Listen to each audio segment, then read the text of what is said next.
Et donc là, tu vois, quand tu as un 1800 pages pour un accord Corée-Europe et une cinquantaine de pages pour la COP21, tu sais très bien que le commerce est plus important que le climat. Le terme énergie fossile, enlevé. Les transports maritimes, enlevé. On enlève tout parce que ça vexe des intérêts. Les États-Unis, ils ont rajouté 3 à 4 millions de barils par jour sur le marché pétrolier ces dernières années. Ils ont foré à un rythme inédit. Vous regardez le Colorado, vous avez 60 000 puits en activité. C'est plus que dans tout le Moyen-Orient. Ils ont une politique extractive climaticide. Et c'est pour ça qu'ils ont une énergie peu chère. Bonjour tout le monde et bienvenue pour ce nouvel Instant Porcher. Je suis ravie de vous retrouver. L'Instant Porcher, c'est un petit moment qu'on se prend entre nous avec Thomas Porcher chaque semaine pour décrypter l'actualité, car on le sait, le discours est politique et les comprendre est un véritable enjeu démocratique.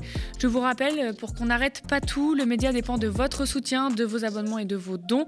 On lance une grande campagne de dons de fin d'année pour ne pas mourir. Pour celles et ceux qui le peuvent, rendez-vous sur lemediatv.fr/soutien pour nous soutenir. Ce projet de télé libre et indépendante ne peut se faire sans vous.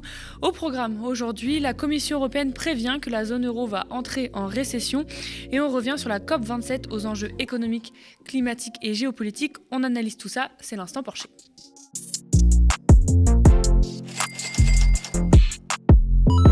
La zone euro va entrer en récession en fin d'année, prévient la Commission européenne, c'est ce que titre la Tribune. Bruxelles a également revu en forte hausse sa prévision d'inflation dans la zone euro pour 2023 à 6,1% contre seulement 4% anticipé jusqu'ici. En conséquence, il existe un risque de désindustrialisation sur le vieux continent, écrit la Tribune. Nous avons des mois difficiles devant nous, affirme le commissaire européen à l'économie, Paolo Gentiloni.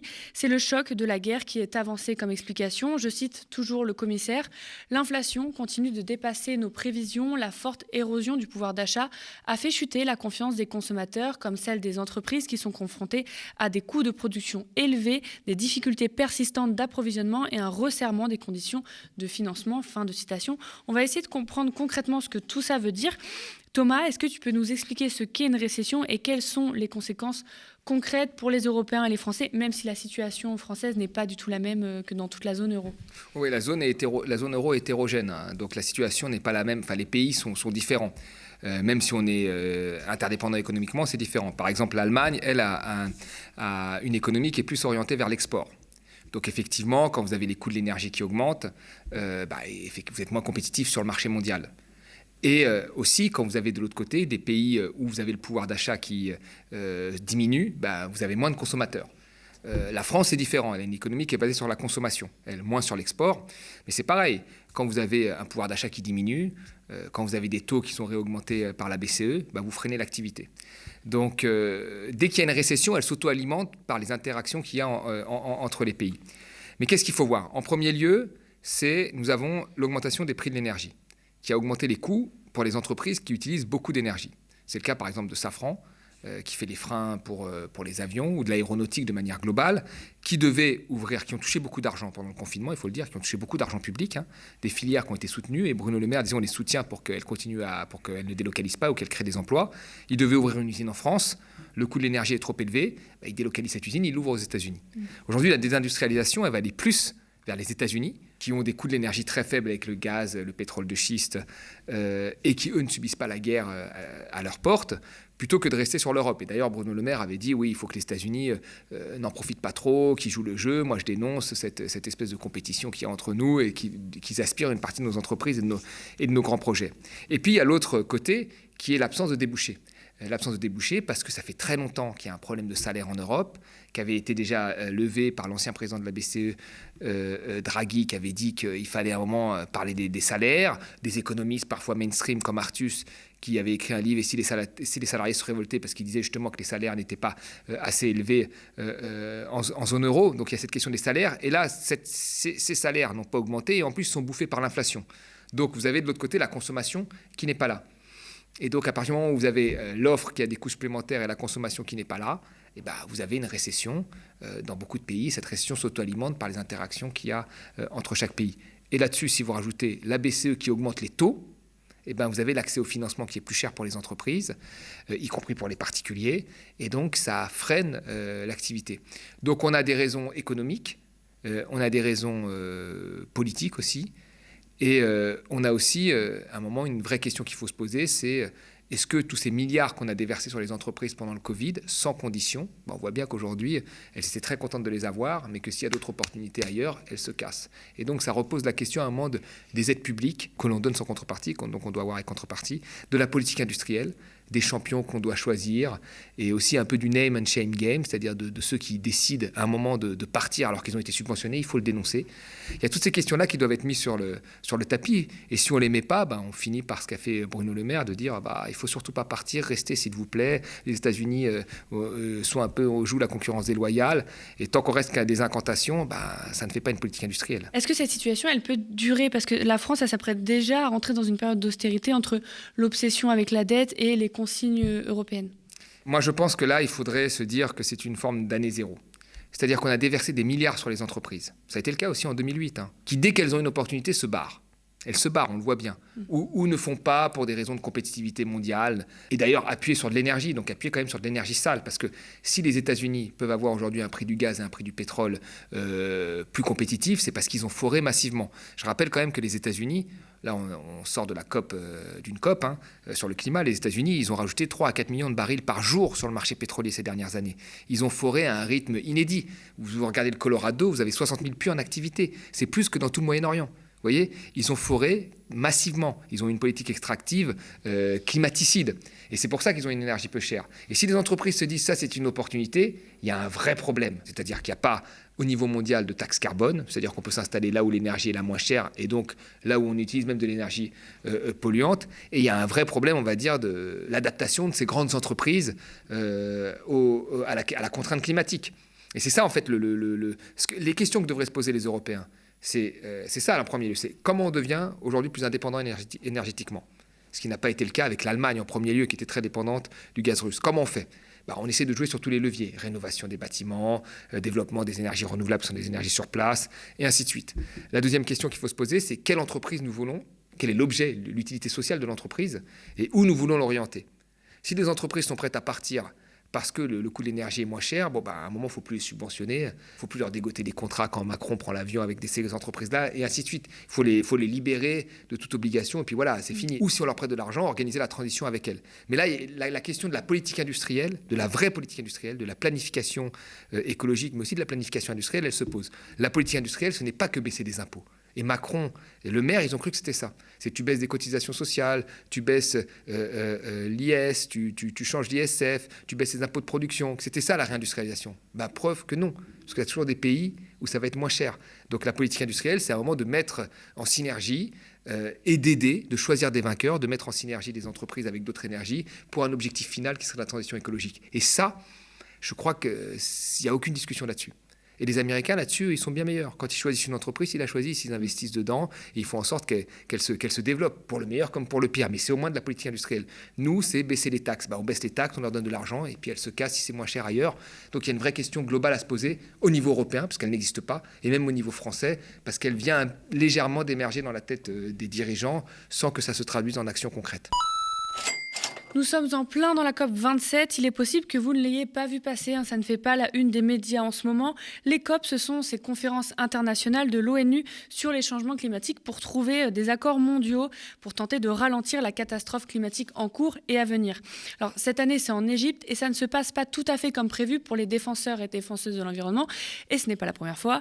Le nombre de lobbyistes des industries pétrolières et gazières a augmenté de 25% par rapport à l'année dernière. Le rapport de force est complètement déséquilibré, alerte Aurore Mathieu, responsable politique internationale au sein du réseau Action Climat, peut-on lire dans Reporter. Il y avait aussi Patrick Pouyanné, PDG de Total, qui a d'ailleurs été interpellé par des militants sur sa présence. La marche pour le climat, de coutume, a été interdite dans les rues de Sharm el-Sheikh, mais autorisée dans l'enceinte de la conférence. Pour l'instant, on ne note aucune avancée concrète lors de cette COP.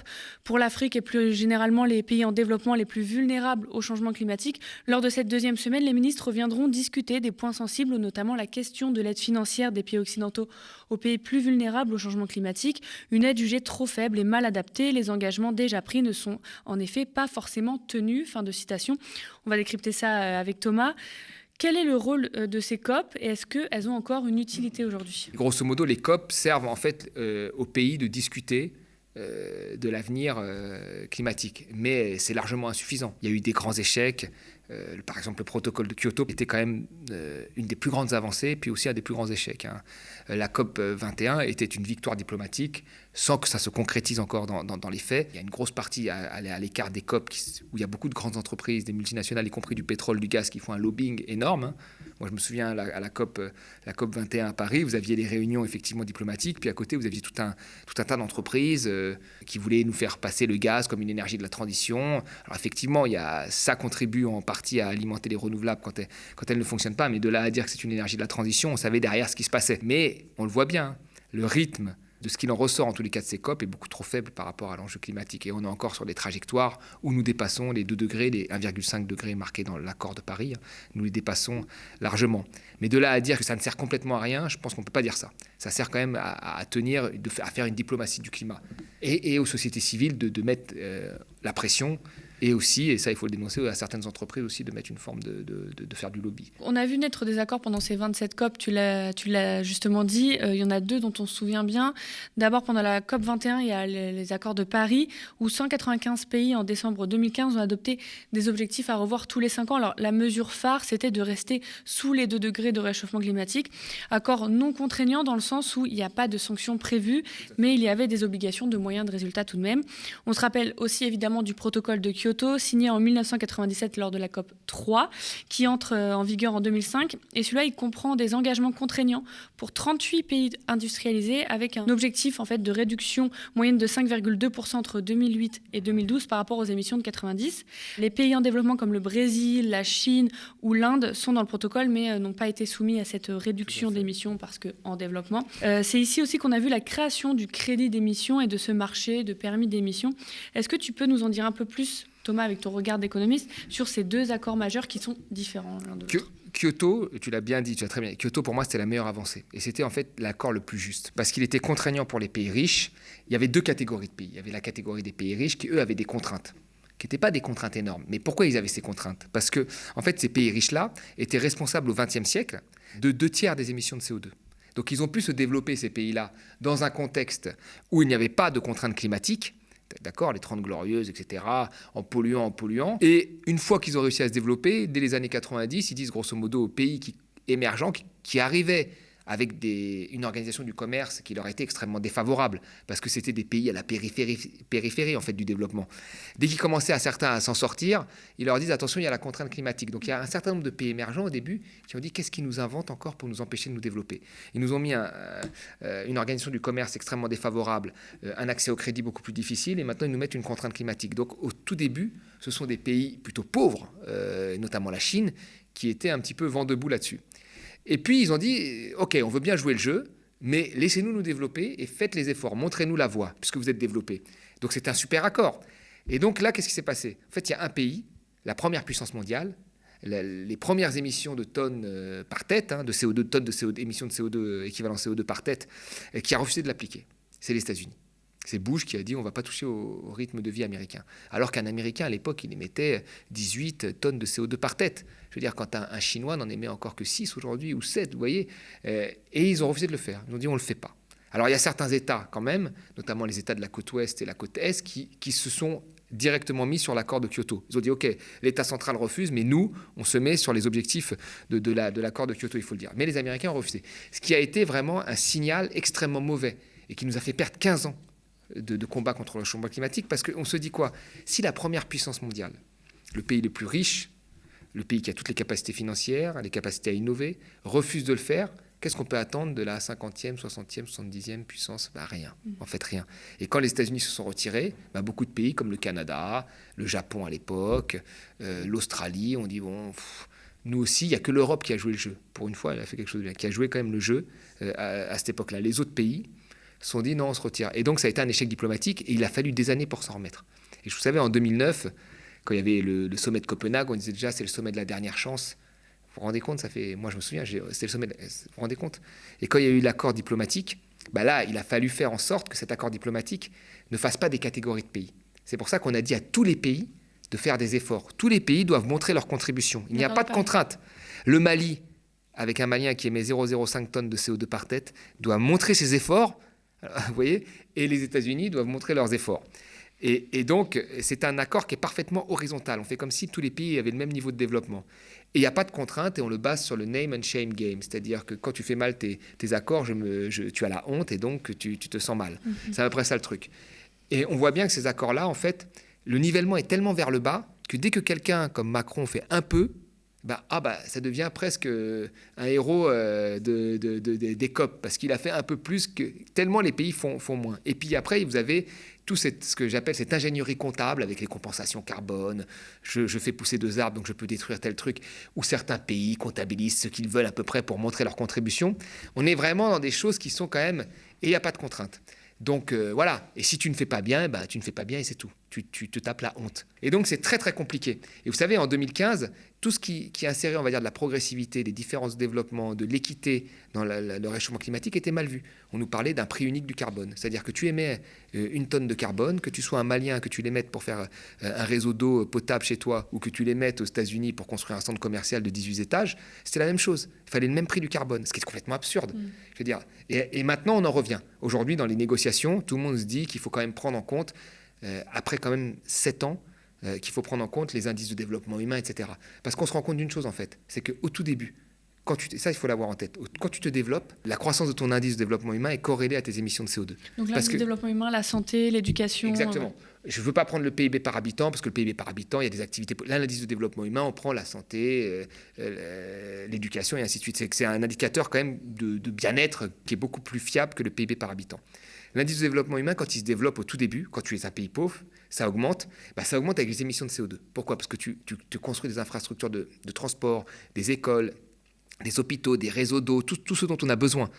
Et au bout d'un moment, vous avez l'indice de développement qui stagne et les émissions qui continuent à augmenter. Et là, vous avez beaucoup de pays où en fait leurs émissions sont largement au-dessus de leur indice de développement humain. C'est-à-dire qu'un pays comme les États-Unis, même comme le Royaume-Uni, il pourrait largement baisser ses émissions de CO2 sans avoir aucun impact sur l'indice de développement humain.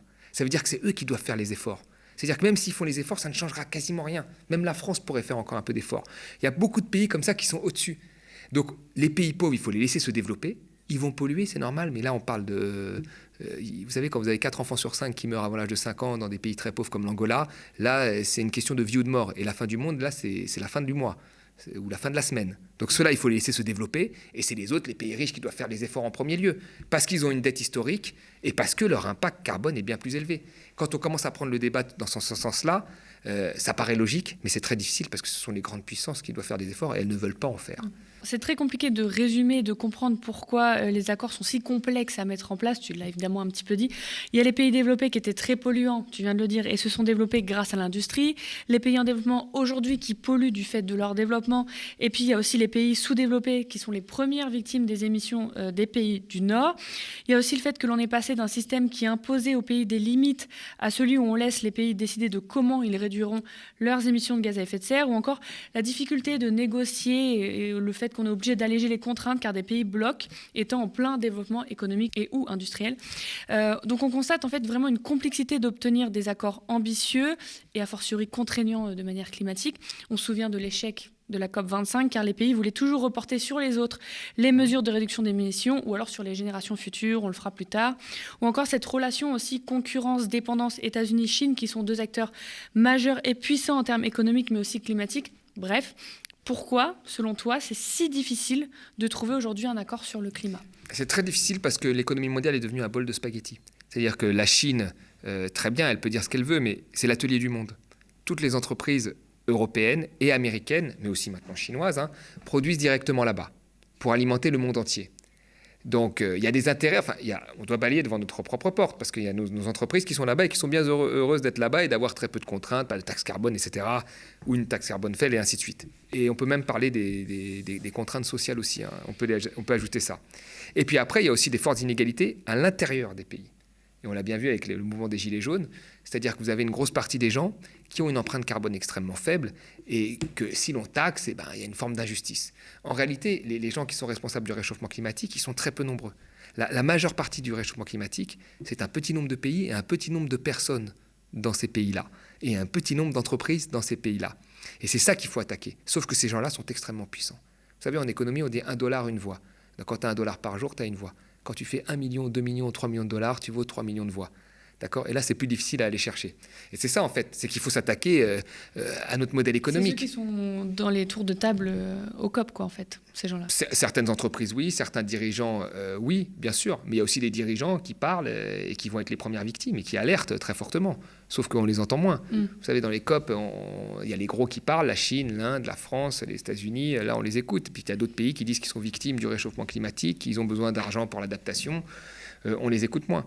Mais après, il y a une organisation du commerce qui est climaticide, qui fait des traités de libre-échange à l'autre bout du monde, qui maintenant rajoute 2 pages de développement durable où il y a marqué « Faites attention au climat », mais dans les faits, c'est très difficilement mesurable, etc.